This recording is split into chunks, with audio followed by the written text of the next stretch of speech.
നടൻ രാജീവ് പറയുന്നു, അമ്മയുടെ അസുഖം തിരിച്ചറിയാൻ കഴിഞ്ഞില്ല. വേദന തിന്ന് അമ്മ മരിക്കുന്നത് കാണേണ്ടി വന്നു. ക്യാൻസർ ആയിരുന്നു. അമ്മയുടെ വിയോഗത്തിൽ കടുത്ത ദുഃഖവുമായി നടൻ രാജീവ്. അർബുദം ബാധിച്ച് അമ്മ വിട പറഞ്ഞതിനെക്കുറിച്ചും രോഗം നേരത്തെ തിരിച്ചറിയാൻ കഴിയാതിരുന്നതിനാൽ തനിക്കുള്ള കുറ്റബോധത്തെക്കുറിച്ചും പറഞ്ഞ് ബോളിവുഡ് നടനും TV താരവുമായ രാജീവ് ഖണ്ഡേൽവാൾ. ജീവിതത്തിലെ ഏറ്റവും വേദനാജനകമായ ഘട്ടമായിരുന്നു അതെന്നും തുംഹോന എന്ന റിയാലിറ്റി ഷോയിൽ രാജീവ് സംസാരിച്ചു. അണ്ഡാശയ അർബുദത്തെ തുടർന്നാണ് അമ്മയെ നഷ്ടപ്പെട്ടതെന്നും അതിനു പിന്നാലെ കുറ്റബോധം പേറിയാണ് താൻ ജീവിക്കുന്നതെന്നും രാജീവ് പറഞ്ഞു. അമ്മയ്ക്ക് പ്രാരംഭ ലക്ഷണങ്ങൾ പ്രകടമായ സമയത്ത് തനിക്കത് തിരിച്ചറിയാനായിരുന്നില്ല.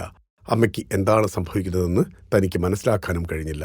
ലക്ഷണങ്ങൾ പ്രകടമായാൽ ചികിത്സിക്കാൻ വൈകരുതെന്നും ഓർമ്മിപ്പിക്കുകയാണ് രാജീവ്. നടുവേദന, വിശപ്പ് കുറയുക, വയർ വീർക്കുക, ഗ്യാസ് തുടങ്ങിയ പ്രശ്നങ്ങൾ ദീർഘകാലമായി ഉണ്ടെങ്കിൽ ദയവായി വൈകിക്കാതെ പരിശോധിക്കണമെന്നാണ് എല്ലാ സ്ത്രീകളോടും പറയാനുള്ളതെന്നും രാജീവ് പറയുന്നു. അണ്ഡാശയ അർബുദത്തെ ചികിത്സയിലൂടെ നിയന്ത്രിക്കാനാവും. എൻ്റെ അമ്മയ്ക്ക് വന്നു, എനിക്ക് തിരിച്ചറിയാൻ കഴിഞ്ഞില്ല. പക്ഷെ നിങ്ങളെ ചുറ്റിപ്പറ്റിയുള്ള സ്ത്രീകളെ തീർച്ചയായും നിങ്ങൾക്ക് സംരക്ഷിക്കാനാവും. 2018 1.5 വർഷത്തോളം അണ്ഡാശയ അർബുദത്തോട് പൊരുതിയാണ് രാജീവിന്റെ അമ്മ മരിച്ചത്. ഫിലിം കോട്ട്. നിങ്ങളുടെ കരുത്തിൽ ഞങ്ങൾ ഉയരുകയാണ്. സബ്സ്ക്രൈബേഴ്സ് 10 ലക്ഷം കടന്നിരിക്കുന്നു. സ്വർണ്ണ തളിക നേടാൻ സഹായിച്ചതിന് നന്ദി. നിങ്ങളും ബെൽബട്ടൺ അമർത്തോ. നല്ല വാർത്തകളുടെ നോട്ടിഫിക്കേഷൻ ഉടനെത്തും. വിശ്വസിച്ച് ഒപ്പം നിൽക്കുന്നവർക്ക് ഒരിക്കൽ കൂടി നന്ദി.